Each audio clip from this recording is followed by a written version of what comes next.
Welcome to today's explainer of the source material, where we're tackling a massive cosmic mystery, the true origins of human free will.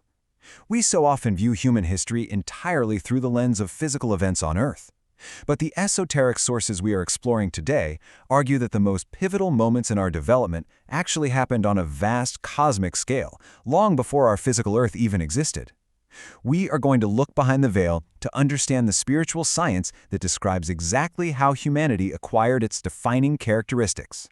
Think about the core problem of our existence for a moment. In a universe governed entirely by divine necessity, beings can only act under absolute compulsion.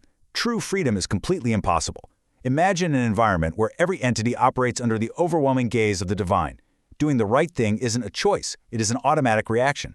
If a cosmos proceeded perfectly smoothly along its intended path, it would certainly produce beings of incredible light and wisdom.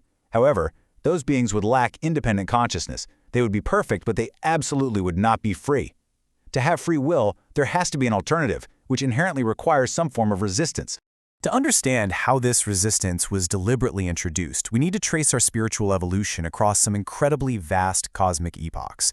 The esoteric tradition maps out our development through successive planetary stages. Now, these aren't physical planets as we understand them today, but distinct eras of spiritual evolution. We will trace this from the transition period between what is known as the Jupiter and Mars stages, straight through the Moon stage and culminating in the earthly Lemurian epoch. It is across this grand timeline that the precise architecture for human freedom was meticulously built. It all starts during the transition between the Jupiter and Mars stages. Here, the Godhead issued an adverse command to a host of spiritual beings known as Mamites, or Dynamis, ordering them to act as hindrances rather than progressive influences. It is absolutely crucial to understand that these beings were not inherently evil. In fact, they sacrificed their own straightforward evolution. They were countermanded by divine authority to step into the path of normal cosmic development and act as deliberate obstructions.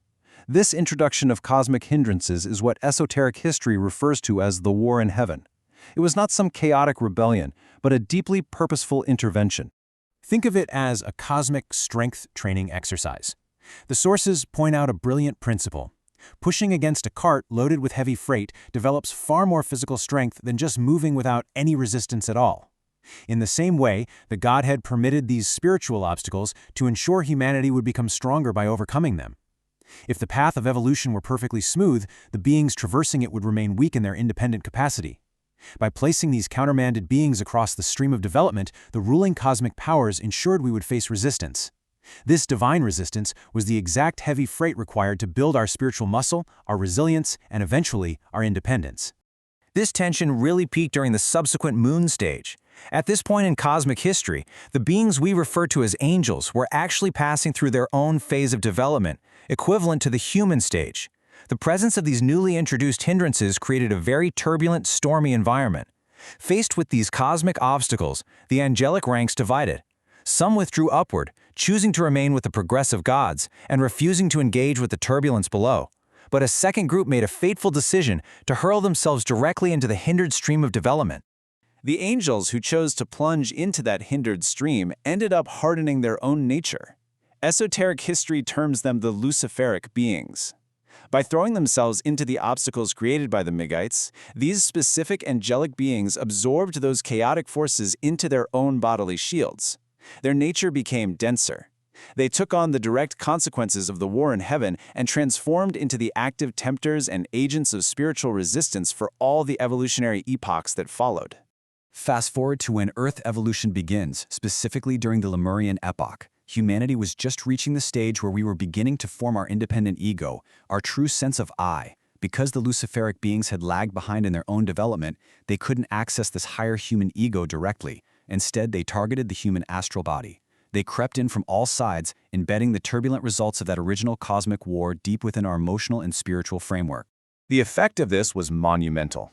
It introduced lower passions and the very real possibility of error directly into the human soul. Before this point, humanity was guided safely by higher spiritual beings. But once we became entangled with this Luciferic influence, we were suddenly given the capacity to be wrong, to err, and to actively choose to do evil. The human being was left completely vulnerable in a way that was entirely unprecedented. Now you might be thinking, this sounds like a disaster. And yes, this vulnerability caused humanity to fall.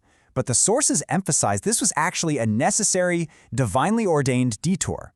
It was designed to prevent human beings from being lifted into a spiritual region where we would remain under constant divine compulsion. This is the profound paradox at the heart of our story. The fall wasn't an accident, it was a mechanism. If the Luciferic beings had not introduced error and lower passions, we would have ascended smoothly, but we would have been completely absorbed into the divine will. We would possess no separate self, no individuality, and zero capacity to act freely. This dynamic sets up a beautifully striking contrast between humanity and the higher spiritual hierarchies. Because we underwent this specific detour through error and evil, the operational framework of a human being is fundamentally different from the beings that exist above us. We are not simply lower-ranking angels. We are on a completely different developmental track, one that is entirely defined by the friction of choice. When we compare the different hierarchies, the difference is absolutely stark. The highest orders, beings such as the seraphim, cherubim, and thrones, operate flawlessly under the immediate gaze of the Godhead. That extreme proximity makes it utterly impossible for them to act against the divine will. They cannot err and they cannot become evil. Humanity, however, separated from that immediate gaze and entangled with Luciferic forces, has to navigate reality through independent deliberation. Our vulnerability to evil is the exact prerequisite for having a genuine choice. This unprecedented ability to choose good over evil elevates humanity into a totally new category. In the grand sequence of spiritual hierarchies, humanity is designated as the 10th hierarchy. While we are definitely still in the process of development, our ultimate destiny is to become the spirits of freedom, or the spirits of love. Our purpose is to bring an entirely new element into the cosmos, the element of voluntary action, which the higher, automatically obedient hierarchies simply cannot provide by their own nature. And that leads us to the ultimate philosophical truth of these esoteric texts. Without freedom, love is completely impossible. Because human beings have the agency to choose out of their own inner being, they alone can manifest the highest, purest form of love. If you are forced to act well, that is just obedience. It is only when you have the very real option to choose error or evil, and yet you consciously resolve to choose the good, that love truly exists.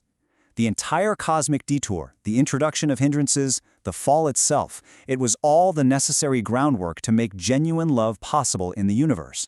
This hard-won gift of freedom isn't just for our own benefit, though. It sets the stage for humanity's ultimate future task, which is the redemption of the Luciferic powers themselves. We aren't merely survivors of this cosmic drama, we are active agents. The beings who introduced the hindrances, who fell in order to provide us with the friction necessary for freedom, cannot elevate themselves. It is the future mission of a free humanity to redeem those exact same forces that once caused our fall. So how do we fulfill this cosmic mission?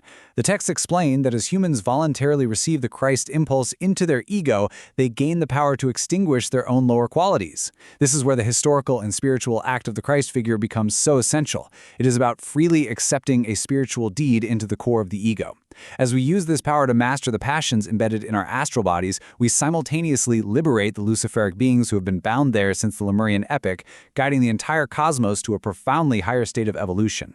Which leaves us with a pretty profound mystery to ponder regarding our own individual responsibility. We stand right at the center of this incredible spiritual architecture, equipped with the unique, hard-won power of free will. The resistance we face every single day, that constant struggle between higher impulses and lower passions, is not an accident. It is the very engine of cosmic evolution. Knowing that our individual choices are the mechanism by which true love and ultimate redemption can enter the cosmos, the real question is, how will you choose to use your freedom?